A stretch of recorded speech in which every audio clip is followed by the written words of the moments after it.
Corona से 39 अफराद जाँ बहक, मजीद 1895 मुतासिर। 2 पाकिस्तानियों में नए कोरोना वायरस की तस्दीक हो गई। हुकूमत का तालीमी इदारे 18 जनवरी से मरहलावार खोलने का फैसला।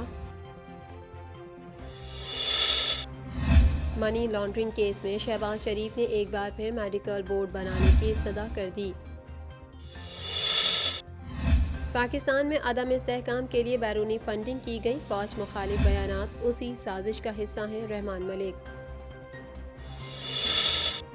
लॉन्ग मार्च तारीखी होगा, नाअहल हुक्मरानों को घर भेजना 22 करोड़ आवाम की ज़रूरत है। एहसन इकबाल।